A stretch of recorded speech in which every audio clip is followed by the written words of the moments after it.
Tekrar merhabalar sevgili izleyenler. Güne Merhaba'da konuk bölümüyle karşınızdayız. Stüdyo konuğumuz Çiftçiler Birliği Başkanı Sayın Mehmet Nizam olacak. Mehmet Bey'le tabii ki öncelikle yangını konuşacağız. Onların da ilgi alanına giren önemli konuları konuşacağız.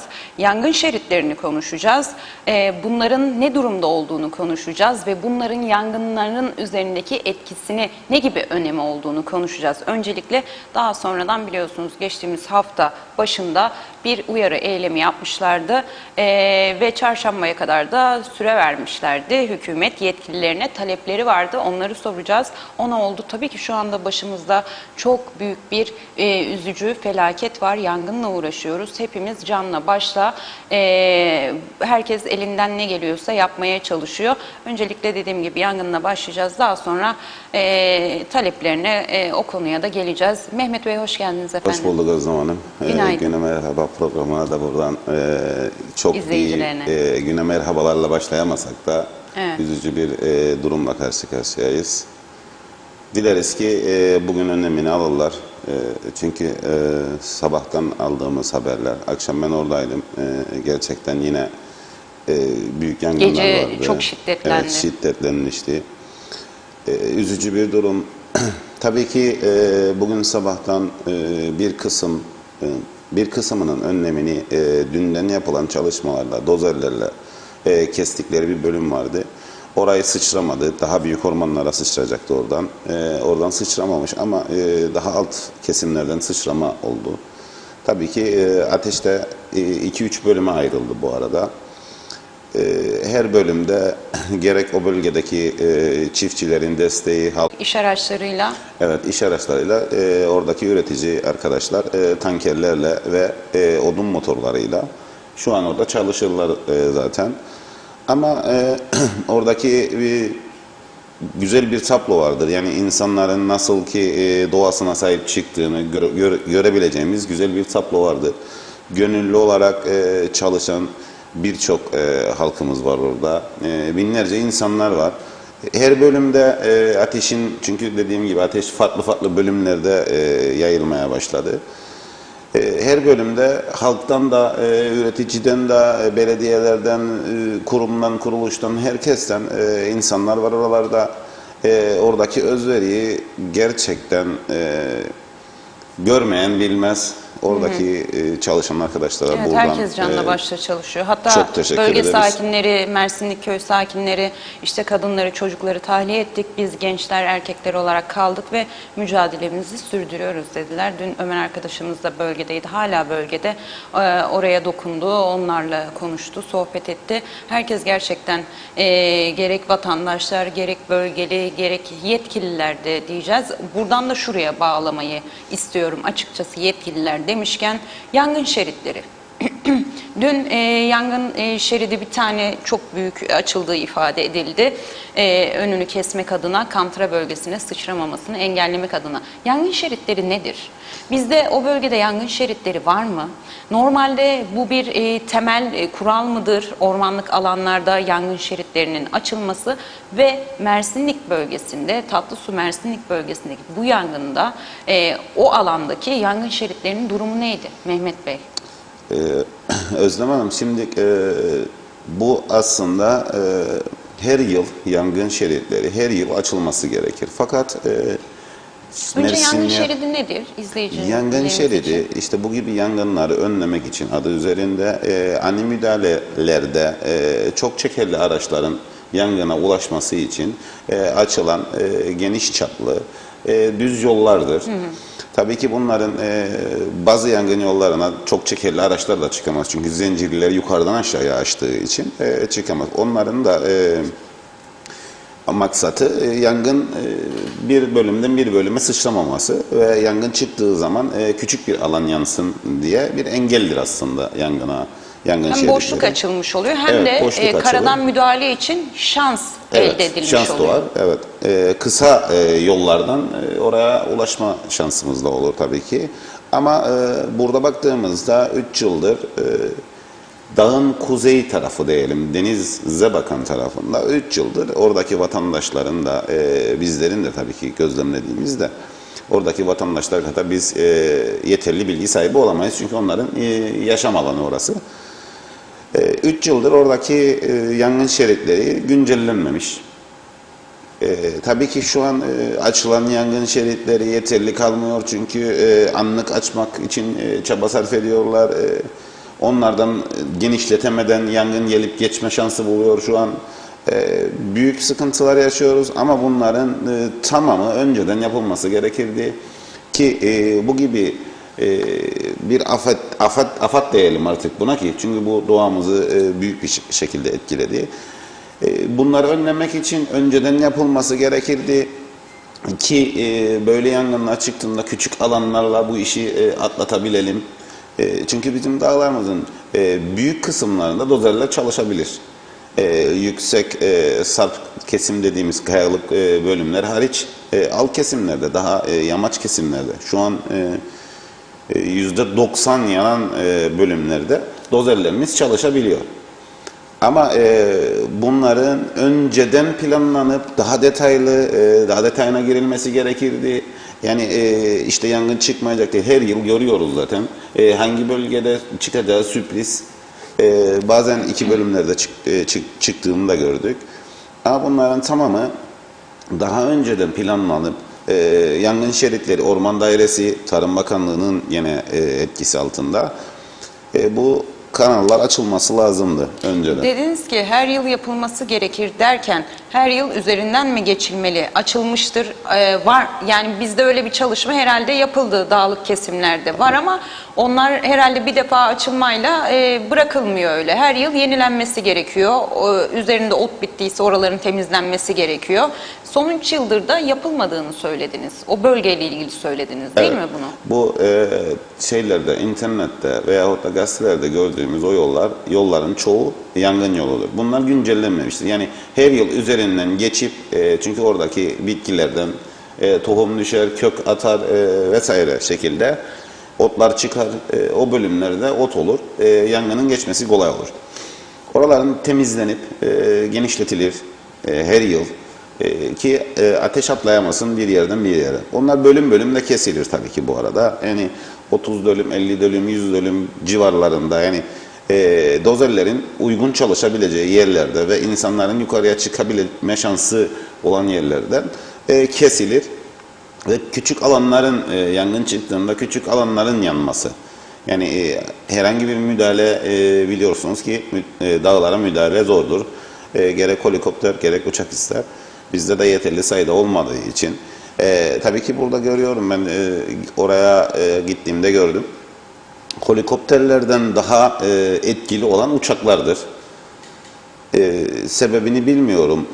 Daha yoğun mu atar, daha alçak mı atar onu bilemem ama oradaki çalışanlardan gelen tepki, edindiğimiz bilgi de o, bizim gördüğümüz de o. Uçaklar daha etkin diyorsunuz. Evet, uçaklar daha etkin gözüküyor. Peki bir diğer konu da sizce siz de tarımla uğraşıyorsunuz. Bitki örtüsüne geleceğiz. O kadar yeşil alanımızın kül olmasına geleceğiz. Bu ne demek? Sizin için ne anlam ifade ediyor? Onu da soracağım size ama çam ağaçları olmasının da bir dezavantaj olduğu ifade ediliyor. Her yangın olayında bu gündeme geliyor aslında. O kozalakların yandığı anda bomba gibi patlayıp 3 metre 5 metre ileriye sıçrayıp orada da tekrar tutuşma alanları bulması dolayısıyla. Ormanlık alanlarda ama genel itibariyle de baktığımız hep çam ağaçlarından oluştuğunu görüyoruz. Ya da yeşillendirmenin bu yönde olduğunu görüyoruz. Şu anda bu yanan alana manşetimizde de var. Görüntü gerçekten çok iç acıtıcı bir manzara var orada da. Yeniden yeşertileceği zaman hangi şeyler tercih edilmeli? Şimdi Özlem Hanım zaten şu an oradaki bitkiler sadece çam değildi. Çam, selvi, bodur selvi yani maki bitkisi dediğimiz şinya, Kıbrıs dilinde şinya dediklerimiz çiklenbite benzeyen bir bitki. Aynı zamanda azgan, bunun yanında birçok bitki daha yabani zeytin gibi birçok bitki vardı bu örtünün içinde.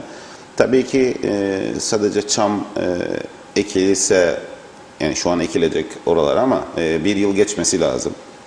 ekilmesi için.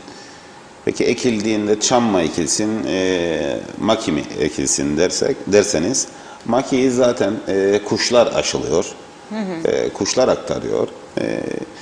Biz çam ekeriz, makiyi de kuşlar tamamlar.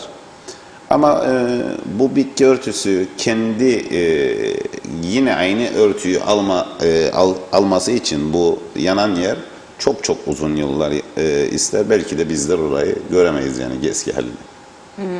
Peki Mehmet Bey, gerçekten çok üzücü bir durum. Bir ağacın yetişmesi yıllar alıyor. O alanın o hale gelmesi yıllar alıyor. Uzmanlar da, çevreciler de bunu söylüyor. Yanması belki göz açıp kapayıncaya kadar gerçekleşiyor ama eski haline kavuşturmak çok zor. Ve bunun hem dünyamız olan, üzerinde yaşadığımız yeryüzünde aslında görünmez evimiz konumunda ormanlarımız, doğamız. Bu yanan alan size ne ifade ediyor? Oksijensizlik tabii ki Başta olmak üzere. sizin başta olmak üzere aynı şekilde de kurak bir memleketiz biliyorsunuz. Ağaçların bize yaptığı yardımlardan dolayı burada üretim yapardık biz aslında. Ama şimdi öyle bir duruma geldi ki yağmursuzluk olarak da bize bu yanan bölüm etkileyecek bizi. Tabii ki sadece çiftçi, üretici değil, tüketiciye kadar da yansıyacak bu. Çünkü yeterli bir üretim olmayacak. Çünkü defalarca bu bölümlerde çıkan yangınlardan günden güne azalmaya gider bitki örtümüz. %10'un üzerindeydi en son. Tabii ki bugün büyük bir alan yandı. Şu an daha da yüksek bir rakamlara ulaştı. İnşallah yağmursuzluk açısından çok büyük sıkıntılar yaşamayız. Evet, peki geçtiğimiz haftalarda ciddi anlamda sorunlarınız olduğu gerekçesiyle toplandınız. Hükümetten bir takım talepleriniz oldu. Bunlar nelerdir? Sizden tekrardan dinlemek isteriz açıkçası. Sayın Başbakan Ünal Üstel'e de sundunuz bu taleplerinizi. Biliyorsunuz son 1 Temmuz'dan itibaren elektriğe de yeniden bir zam geldi. O da geçerli olmaya başlayacak. Akaryakıt zaten hali hazırda problem teşkil ediyordu hem üretici hem bütün sektörler adına. Hafta başında bir uyarı eylemi yaptınız. Bakanlar Kurulu toplantısı öncesinde Sayın Oğuz'a da bir siyah çelenk verdiniz. Neler yaşandı o gün? Çarşambaya kadar süre vermiştiniz ama gerçekten hepimizi üzen, çok derinden yaralayan yangın olayıyla uğraşıyoruz. Herhalde siz de beklemedesiniz bu süreçte. Evet, çarşambaya kadar müddet vermiştik ama bugün gelinen noktada doğal afet bizlerden çok çok önemli olduğunu gördük. Ve hemen iptal ettik. Bu yangın söndükten sonra, ciğerlerimiz yanıyor burada. Bu yangın söndükten sonra tabii ki bizler de görüşmelere gideceğiz. Ama şu an öncelik yangın bir kontrol altına alınsın. O yeşil ormanlarımız kurtulsun bu ızdıraptan. Ondan sonra da biz görüşmelerimizi yine yaparız. Sıkıntı değildir orada. Ama dediğim gibi taleplerden bahsettiniz. Taleplerimiz de işte dediğim gibi mazot, elektrik, girdi maliyetlerinin yüksek olmasından dolayı doğrudan gelir desteğinin az olması. Tabii ki arpa fiyatının biz hasata girmeden arpa fiyatı belirlenmişti. Hasata girdikten sonra 2 kez mazot artış gördü. Bunlar hep üreticiyi etkiliyor şu an. Üreticinin bitmesi demek, devletin, halkın giderlerinin büyümesi demektir. Bunları göz önünde bulundurarak daha detaylı desteklere girilmesi, tatmin edici destekler verilmesi. Siz sorarsanız biz ne kadar aldık? Bugün aldığımız destek doğrudan gelir desteği 6 kiloya tekabül eder. Bu da kabul edilmez bir durumdur. Daha önceki yıllarda 18 kilo alırken biz gübre, bugün bakıyoruz ki 6 kilo alıyoruz. Komik bir rakam. Güncellenmiş halinde. Tabii ki bunun sebebi de girdi maliyetleri, doların yükselmesi. Aynı zamanda da gübre şu an kara borsaya düşecekmiş gibi bir durumu var. Yani Ekim zamanına 1000 TL'nin üzerine de çıkma şansı var. Çıkarsa bu üretici bu gübreyi atamaz. Gübreyi atamadığı zaman da %30, %40 verim kaybına ulaşır. Bu da hem üreticiye hem tüketiciye hem devlete yansır aslında. Aynı şekilde de mazotta da biz 4 litre 12 litre yakarken dönüm başına 4 litre mazotu geri iade olarak alırdık biz. Bugün bakıyorum ki 1,5 litreye düştü güncellenmiş hali. Bunun neresi güncellenmiş demem bu aslında. İtirazlarımız da bunların üzerine. Tabii ki ilerleyen günlerde yapacağımız görüşmelerde dileriz ki düzenlenir, tatmin edici bir rakamlarla karşılaşırız. Biz de bu tarımı sürdürürüz. Biz tarımı sürdürdüğümüz sürece tüketici de daha ferah yaşam koşullarına ulaşır. Girdi maliyetlerinizin döviz üzerinden olduğunu biliyoruz. Gübreyi konuştuk. Gübre üzerinden örneklendirelim dilerseniz. Varsa aklınızda bir rakam, son 2-3 yılı dikkate alacak olursak kaçta kaç artış gerçekleşti gübrede? Şimdi 3 yıl öncesinde gübre 140 TL'ydi. Geçen yıl 238 TL'ydi. Ortalamadan bahsediyorum. Yani daha doğrusu kooperatifin verdiği fiyattan bahsediyorum. Daha yüksek rakamlara getirenler de oldu. Taban fiyatlardan bahsediyoruz. Evet. Bu yıl güncel olan 700 TL. 240 mı dediniz geçen yıl? Bir önceki yıl 240, geçen yıl 338, bu yıl 700. Yani şimdi içinde olduğumuz güncel 700. Bu tabii ki şu an Çin dışarı ve ham madde Çin'den ve Rusya'dan gelir. Çin dışarı ham maddemizi vermeyeceğini söyledi. Tabii ki bakıyoruz ki Rus da bir açıklama yaptı. Putin dedi ki bu benim suçum değil, Amerika'nın suçudur vesaire vesaire suçlamalar yaptı. Gübreden bahsetti. Gübrenin ham maddesini yetersiz düşünüyormuş, kendine yeteceğini düşünüyormuş, dış ülkelere vermeyeceğini söyledi. Tabii ki günü geldiğinde onları göreceğiz ama bu görüken tabloda bizim gübremiz kara borsaya düşecek. Kara borsaya da düşerse artık düşünün ki ne rakamlara ulaşacak. Evet, peki akaryakıt, elektrik diyelim isterseniz. Elektriğe 1 Temmuz'dan itibaren yeni bir zam daha geliyor. Bu nasıl etkileyecek üreticiyi? Tabii ki. Bununla ilgili de talepler içerisinde var mıydı? Evet, Elektrik de vardı evet, değil mi? Evet. Tabii ki 1 Temmuz'dan önce inşallah görüşürüz. Bu doğal afetten kurtuluruz bugünden sonra da. Tabii ki Kavyarbaşı üreticiye destek verilecek. Ama yüzde kaç verilecek? %10'du. Sorry, özür dilerim, 10 kuruştu Kavyarbaşı. Şu an kaça çekecekler? O önemli. Çünkü biliyorsunuz seracılar, yaş sebze üreten üreticilerimiz bugün %90'ı elektrik ve mazotla çalışır. Güneş paneli kuran çok az üreticimiz var. Bunlar teşvik edilmesi lazım, destek verilmesi lazım, güneş paneline geçilmesi lazım ki tüketiciye bu kadar büyük yüksek rakamlar yansımasın. Ama aynı zamanda mazot da bütün üretim sektörünü, tutun hayvancıdan hep ortak noktamızdır bunlar.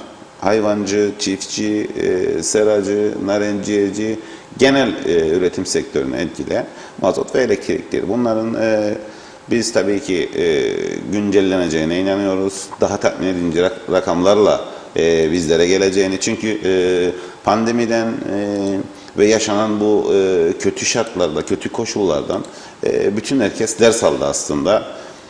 Üretim olmazsa görüldü ki devlet kendi ayaklarının üzerinde duramaz, dış devletlere bağlı kalır ve parasıyla da karşı devletlerden getiremeyecek durumlar da olur.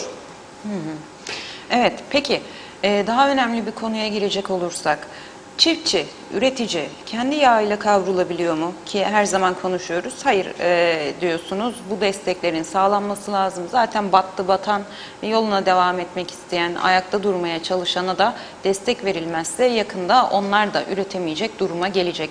Şu anda çiftçilerin durumu nedir? Üyelerinizden ne gibi dönüşler alıyorsunuz? Borçlanmalar ne seviyede? Bunu üreticiler hep dile getiriyor. Gidip mazotu borçla alıyoruz, kredi artık onlar da vermiyor. Ne bileyim işte gübreyi borçla alıyoruz, tohumu borçla alıyoruz. Onlardan da alamıyoruz. Bu şey nasıl dönüyor?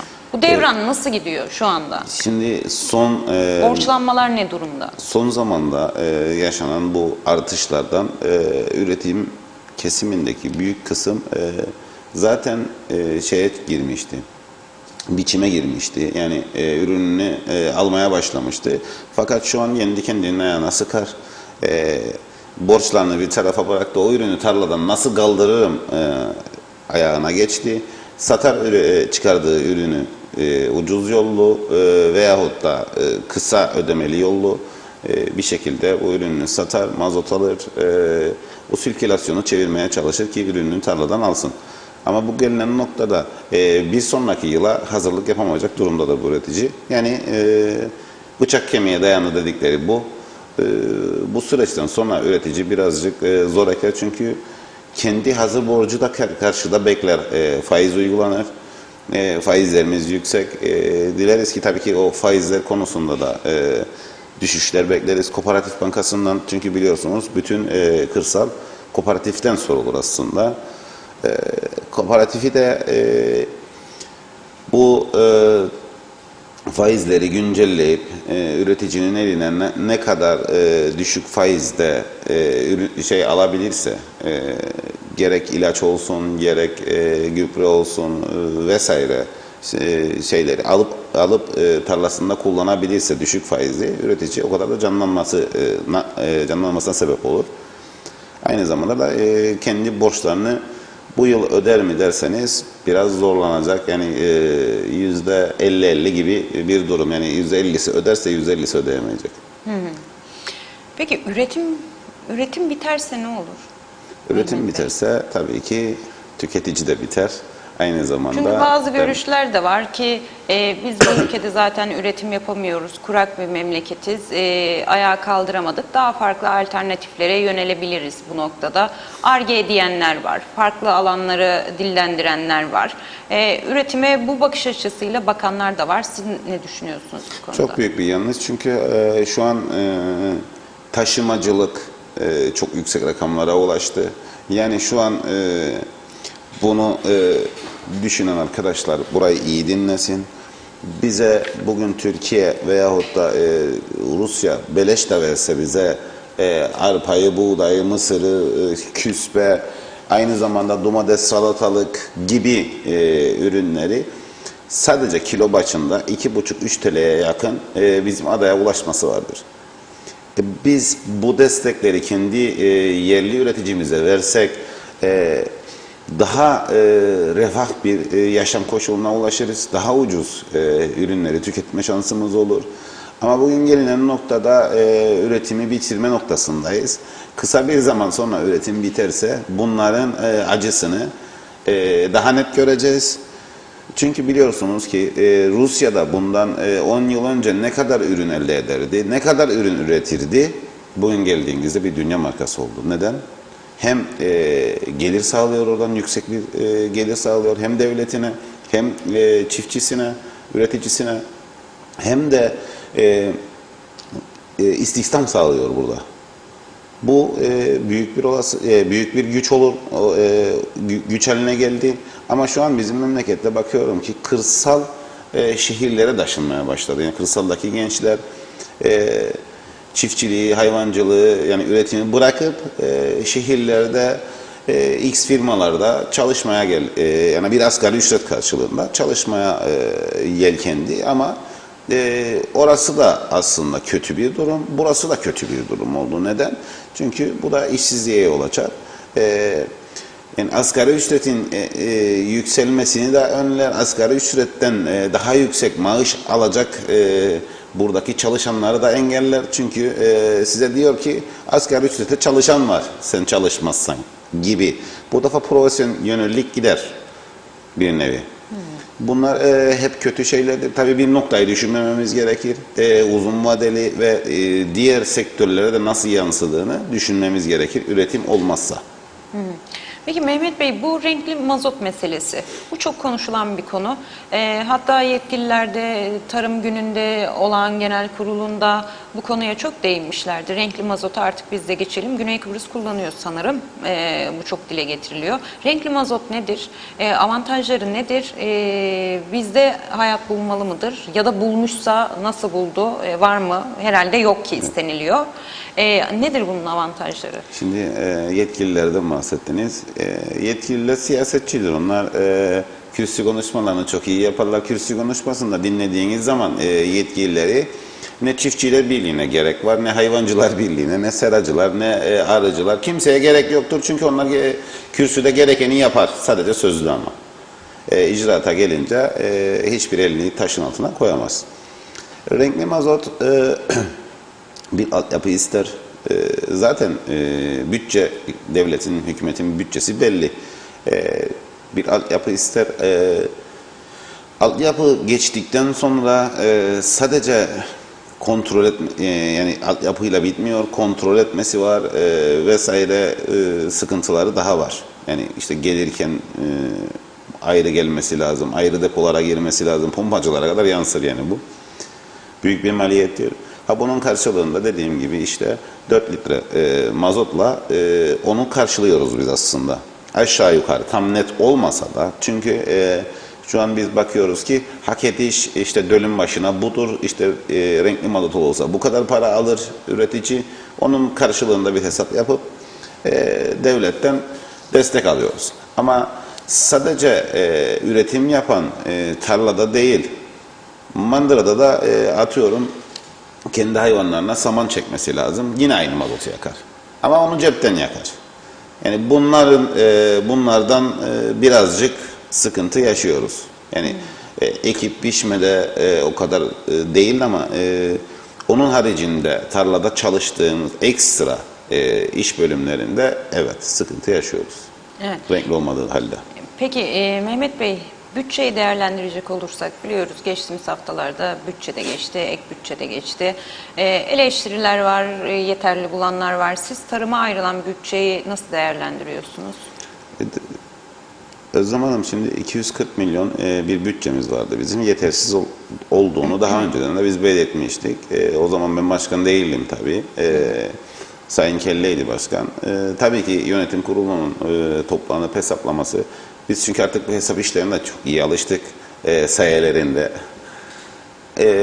Bu bütçenin yetmeyeceğini biz öngörmüştük orada. Sayın Kelle gidip üstüne basa basa söyledi. Onlar kendileri yeteceğine inandı. Yetmedi. 3,5-4 ay bir süre yetti. Dönüp 520 milyon daha ek bütçe çıkardılar. Bu da 760 milyona eşdeğer bir rakama ulaştı. Bugün baktığımızda 760 milyonda tabii ki bu üretim sektörünün genelini kapsayan bir bütçe. Bakıyorum ki çiftçiliğe ayrılan bölüm 100 milyon, 100-120 arası oynayacak bir bütçe. Bu kabul edilir bir durum değildi. Mesela? Mevcut neler devam ediyor? Onları devam ettirir mi? Mesela bu desteklerden tutun da şu anda mevcuda bile yetebilecek durumda mı yoksa yetmeyecek durumda mı? Yetmez. Kesinlikle yetmez. Çünkü komik rakamlara ulaştı. Dediğim gibi 1,77 litre mazot biz 4 litre alırken 1,77 güncellenmiş hali. Tabii ki burada düşünemedikleri bir de bu var. Biz 10 yıldır bunları düzenleyemedik. İşte devletin bütçesinden dolayı üzerine pandemi, üzerine dediğim gibi mazot sıkıntılarından yaşadığımız durumlardan geçen yıl ekerken biz 5,80'e ektik. Yani tarlalarımızı ekerken 5,80 ektik. Bugün gelinen noktada 27.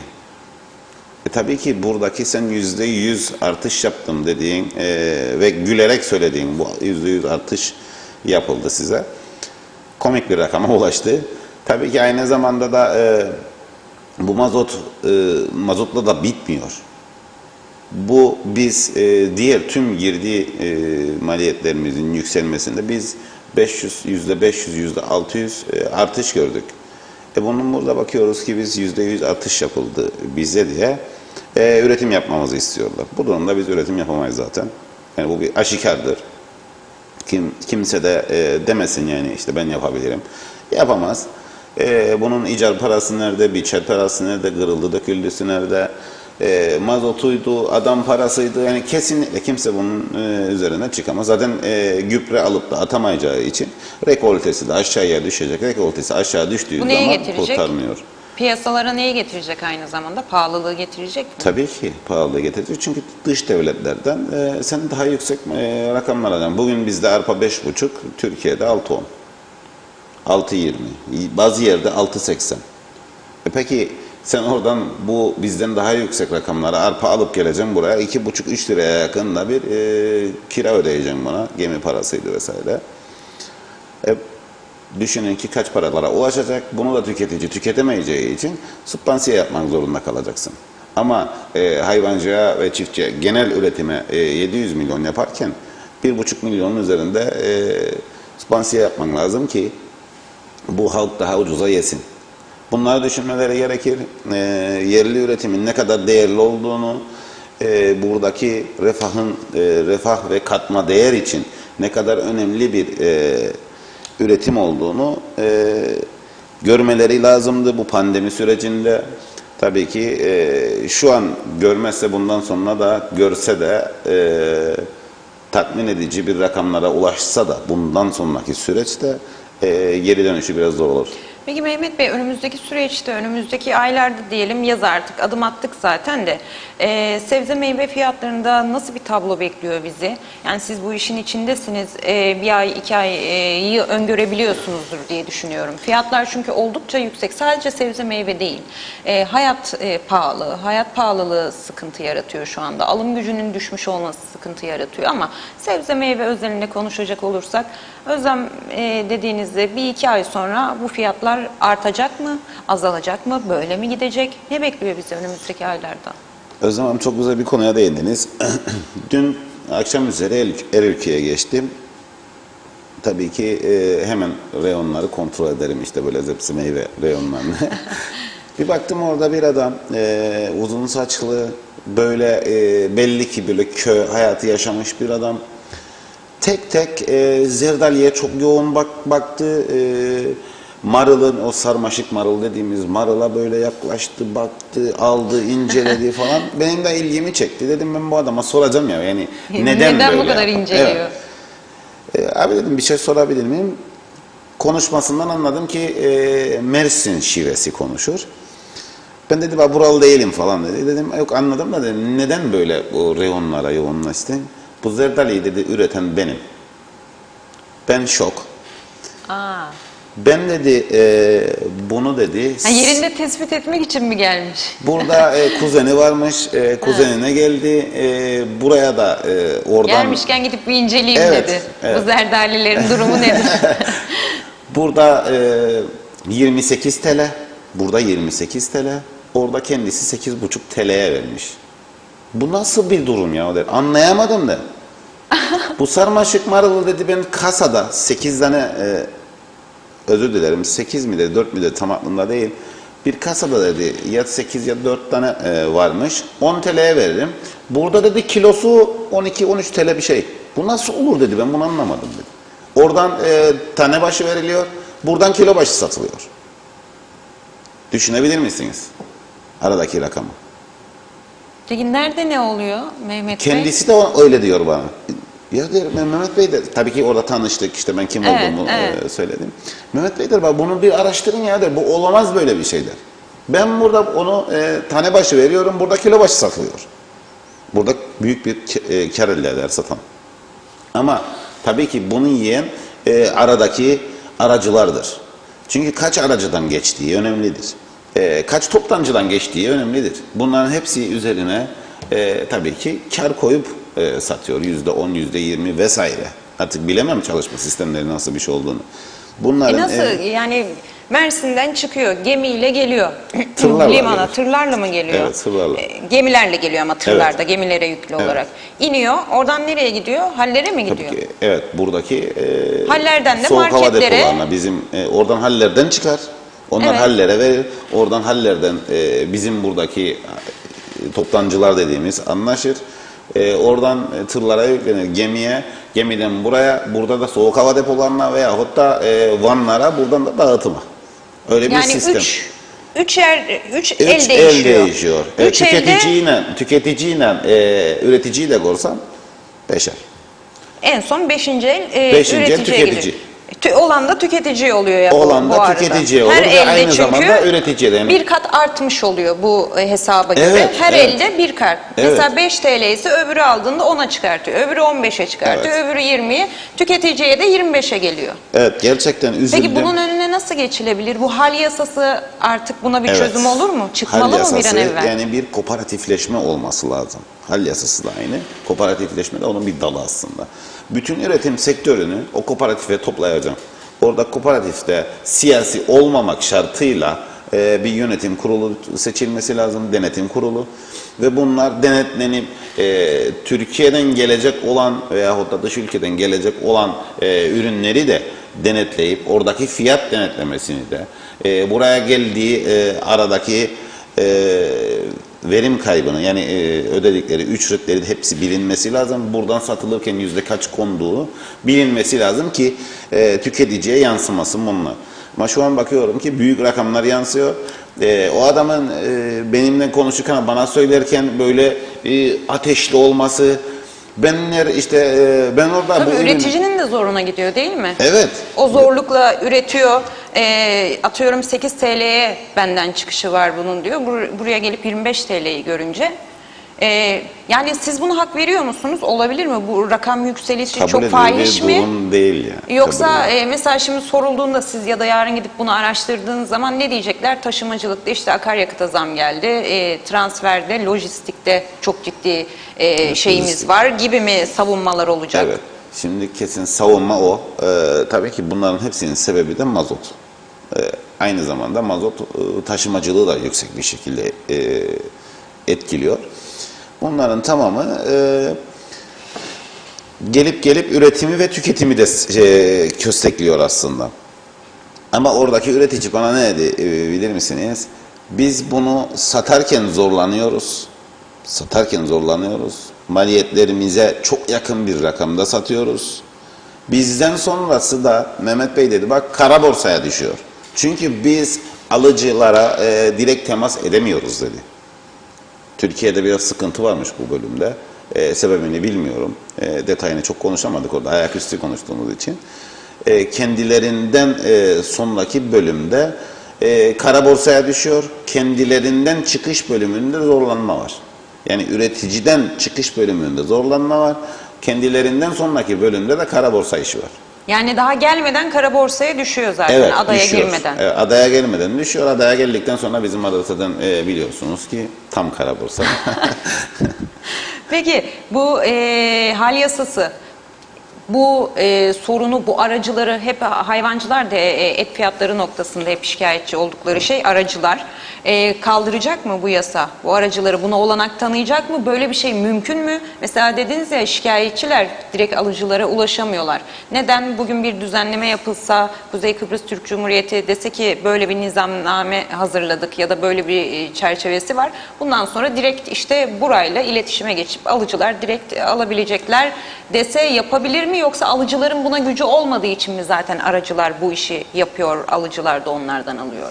İşte bu kooperatifleşme sistemi üreticiden oraya önce para akar, kooperatif güçlenir, kooperatif karşıdan peşin para aldığı için ve üreticinin haklarını savunduğu için tüketiciye daha ucuz fiyatlarda yansır. Tabii ki bu yapılması için büyük maliyetler var. Yani güçlü soğuk hava depoları ister, bu gelen ürünü veyahut çıkan ürünü, adada çıkan ürünü gününü uzatması için yani bunlar küçük yani işte sen böyle istedin, ben böyle istediğimle olacak bir durum değildir. Yani büyük çalışmalar gerektiren bir durumdur.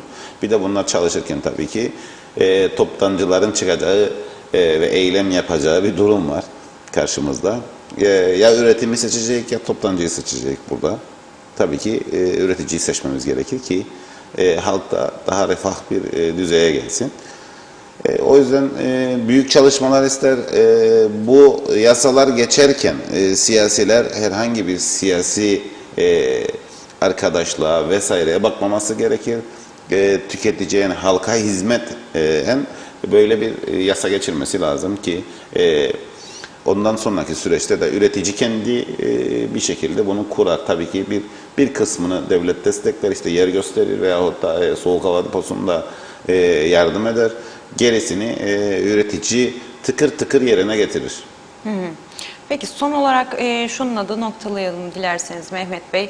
Hep diyoruz ya tarım politikası, üretim politikası, yine sağlık politikası bütün alanlarda olduğu gibi. Siz tarım politikamız var mı? Var mı bizim böyle bir politikamız? Varsa bununla ilgili neler söyleyeceksiniz? Yoksa da bir an evvel nelerin düzenlenmesi gerekiyor, planlanması gerekiyor en acil olarak? Önce her zaman savunduğum gibi önce bütün üretim sektörü bir çatı altına toplanması gerekir. Bunu her zaman savunuyorum. Farklı başkanlarla yönetilmesi lazım. Ama tek çatı altında olması lazım ki tek güç olabilsin. Evet, üreticiler. Yani işte hayvancısı, narencisi, komple. Bakıyorum ki gün geçtik sonra biliyorsunuz ki bütün üretim sektörü sıkıda ama tek başına çıkıp da hakkını savunamayacak durumları var. Geneline baktığımızda. Birleşip tek güç olması lazım, bu birincisi. İkincisi, hükümet politikalarından biz çıkmamız lazım. Çünkü hükümet politikaları, daha doğrusu hükümetler bir yılı geçemiyor. Bir yılı geçemedikten sonra biz her geleni oracıkta alıştırmaya çalışırız. İşte bu öyleydi, bu böyleydi. Bir sonraki yıl yok, 5 ay sonra yok. Bunlar kabul edilir bir durum değildir üretici konusunda. Ama biz yani hükümet politikasından çıkıp devlet politikasında yer alırsak bu tüketici de rahatlayacak, üretici de rahatlayacak. Bunlar olduktan sonra zaten gerisi çok kolay gelir. Ama önce bunlar yapılması lazım. Ki daha refah bir hayata ulaşalım bu küçücük adada. Bakıyoruz ki bugün yangın var, orada herhangi bir müdahale eden kendi malımız yok. Yani devletin malı, işte uçak olsun, helikopter olsun, hava aracı yok. Bu tabii ki onu da Türkiye'den bekliyoruz. Veyahut gördüğünüz gibi işte Rum'dan, İngiliz'den, İsrail'den, dış ülkelerden bekliyoruz. Hayır arkadaş. Her yere bulup para yatırıyorsan buna da bulup yapabilirsin. Her yerden para bulunuyorsa dediniz, şunu sormak istiyorum. Şimdi demin bütçeden de konuştuk. Yetersiz buluyorsunuz. Siz üreticiler gittiğinizde para yok cevabı genelde karşılaştığınız cevap oluyor. Biliyorsunuz protokol imzalandıktan sonra da protokolün de içeriğinde yer alan bazı maddeler var. Tasarruf, işte giderleri azaltıcı, gelirleri artırıcı noktasında.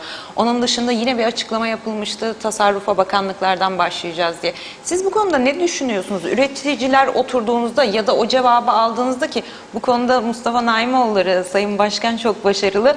Bize para yok diyorlar diyor ama saymaya başlıyor. Bunu yapın, bunu azaltın, bunu azaltın, bize bu parayı bulun. Evet. Mesela siz dışarıdan baktığınızda diyebiliyor musunuz ki bunlar yanlıştır, gereksizdir?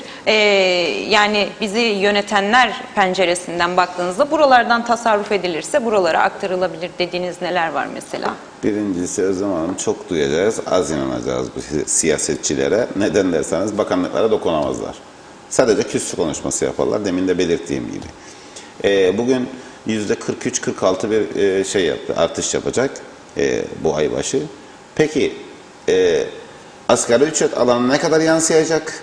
Bir bakana, bir müdüre, bir müsteşara vesaire yüksek bölümlerde çalışan şahıslara ne kadar yansıyacak?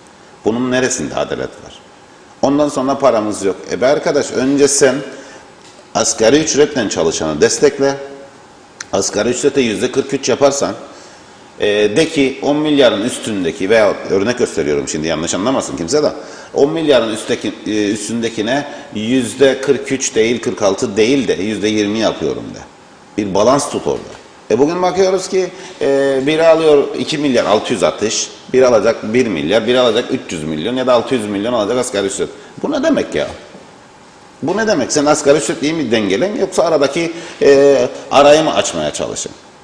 Burada bir balans yoktur. Yani devlet önce bizde bir çiftçi sözü vardır. İğneyi başkasına, çuvaldızı kendine diye bir deyim vardır. Tabii ki önce onlar çuvaldızı kendine batırması lazım ama onlar iğneyi tercih ediyor. Çuvaldızı da asgari ücretliye batırıyor. Bu çok büyük bir yanlıştır. Yani bu 5 yıl sonra, 10 yıl sonra gene bu hayat artışlarına bir bakacak ki 100 milyar onlar alır. Bu taraftaki de alır 10-15 milyar. Arada o kadar bir fark olacak. Bunu görmeleri lazım. Hesapları çok iyi yaparlar. Kendi işlerine nasıl gelirse öyle bir hesaplarını yaparlar. Bu da devletin bütçesinden yüksek giderlere mal olur. Örneği bu. Yani çok basit bir örnektir ama yöneticilerin kendi işine gelmiyor bu. Bu sefer de işte asgari ücretli bağırıyor. Bağıracak tabii bu durumda. Çünkü aynı hayatta o da yaşıyor. Aynı Aslında kamudan bahsediyorsun. tabii ki. Yani bu Kamudan da bahsediyoruz. büyük bir sıkıntıdır. Bunlar dengelenmesi lazım ki daha daha güzel böyle düzen gelsin şeye. Bakıyoruz ki bugün herkes devlet dairesine girmeye çalışıyor. Neden? Bu sebeplerden dolayı.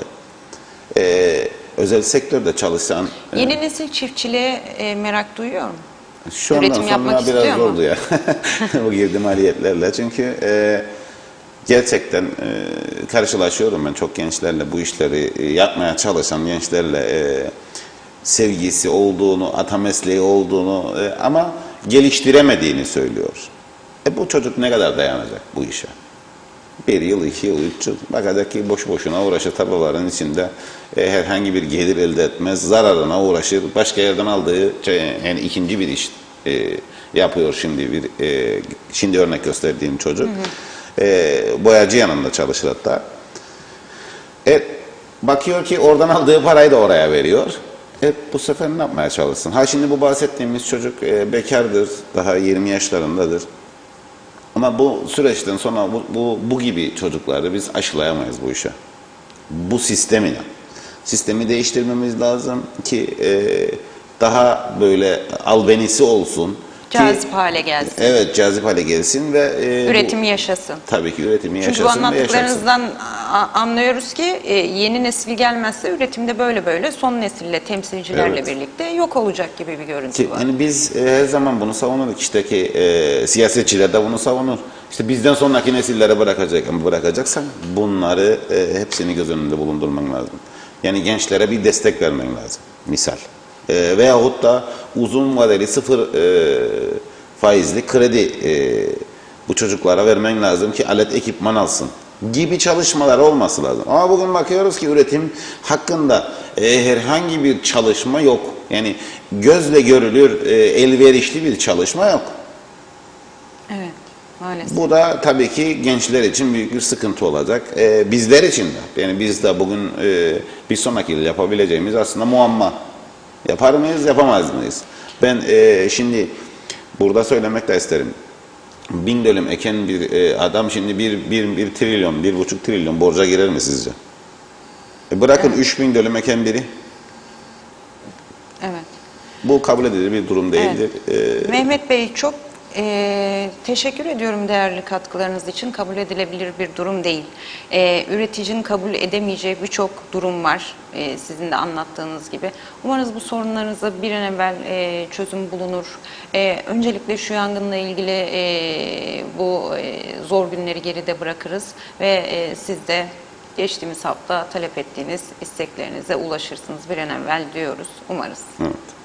Çok sağ olun. Ayaklarınıza sağlık, dilinize, emeğinize sağlık efendim. Biz de teşekkür ederiz. Evet, bu arada sevgili izleyenler son programı noktalamadan önce yine yangınla ilgili de son gelişmeleri sizlerle buluşturalım dilerseniz.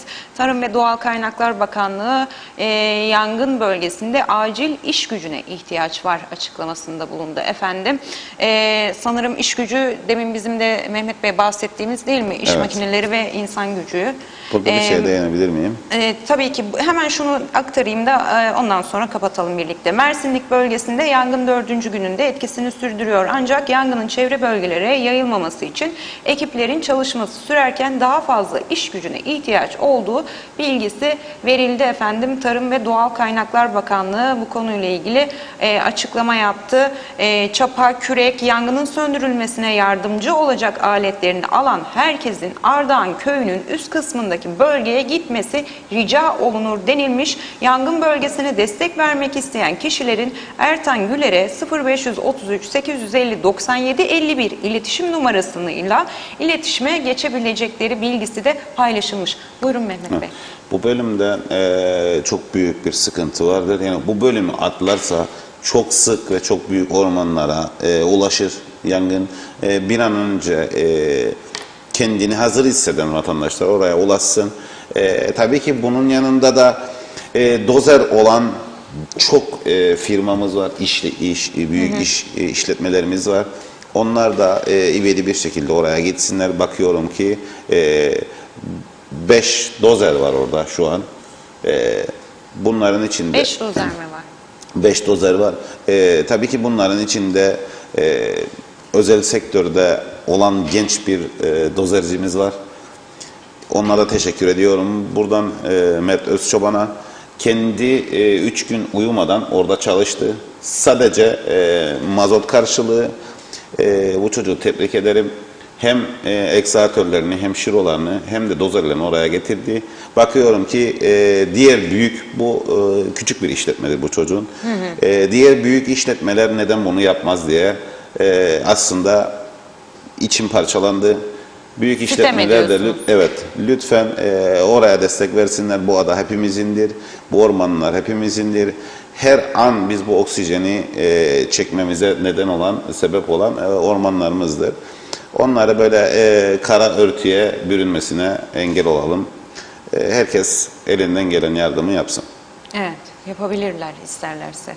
Çok teşekkürler, çok sağ olun. Biz de teşekkür ederiz. Evet sevgili izleyenler, Güne Merhaba'nın böylelikle sonuna geldik. Mutlu hafta sonları diliyoruz. Huzurlu günler geçirmenizi diliyoruz. Hoşça kalın.